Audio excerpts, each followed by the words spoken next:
मराठा आरक्षण विधेयक विधानसभेमध्ये एकमतानं मंजूर झालं। त्यामुळे मराठा समाजाला आता 10% आरक्षण मिळणार आहे।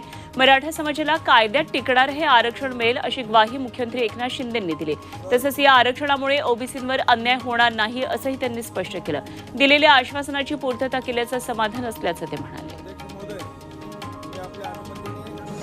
ओबीसी आरक्षणासाठी कुणबी दाखल्यांसंदर्भात काढण्यात आलेल्या अधिसूचनेवर तब्बल 6 लाख हरकती नोंदवण्यात आल्याची माहिती मुख्यमंत्री एकनाथ शिंदे यांनी दिली आणि या सर्व हरकतींची छाननी केल्यानंतरच अधिसूचना काढणार असल्याचं आश्वासन शिंदेंनी ओबीसी नेत्यांना विधानसभेत केलेल्या निवेदनातून दिलं।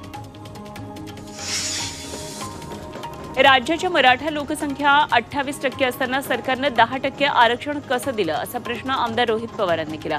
आघाडी सरकारच्या काळामध्ये मराठ्यांना 16% आरक्षण दिलं गेलं, त्यानंतर भाजप सरकारनं 13% आरक्षण दिलं आणि आता तर 10% आरक्षण। अमृत नोनी आर्थो प्लस ये एक प्रूवन फॉर्मूला है। इसमें मौजूद नोनी फल के गुण और आयुर्वेदिक जड़ी बूटियां शरीर को जरूरी पोषक तत्व देने के साथ साथ हड्डियों और जोड़ों के घिसने, उनमें होने वाले सूजन और दर्द को रोकने में मदद करता है। दर्द मुक्त जीवन के लिए अमृत नोनी ऑर्थो प्लस दिलं गेलं। म्हणजेच भाजप मराठा आरक्षणाची टक्केवारी कमी करत असल्याची टीका त्यांनी केली।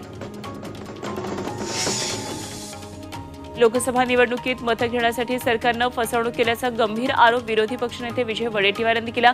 2 वेळा मराठा आरक्षण टिकलं नाही आणि आता तिसऱ्या वेळी कायद्याच्या निकषात टिकणार हे आरक्षण नाही असा आरोप वडेट्टीवार यांनी केला। तर कायद्याच्या नियमामध्ये राहील असं हे विधेयक असल्याचा दावा अजित पवार यांनी केला।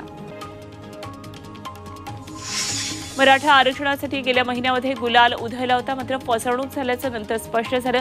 त्यामुळे पूर्ण खात्री झाल्याशिवाय सरकारवर विश्वास ठेवणं कठीण असल्याची प्रतिक्रिया माजी मुख्यमंत्री उद्धव ठाकरेंनी दिली। तर उद्धव ठाकरेंनी निश्चिंत राहावं अशी प्रतिक्रिया उपमुख्यमंत्री देवेंद्र फडणवीस यांनी दिली।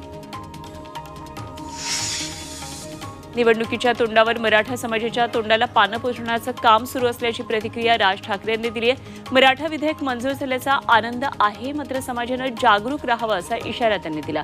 तसंच राज्य सरकारला आरक्षणाचे अधिकार आहेत का असा सवालही राज ठाकरेंनी उपस्थित केला आहे।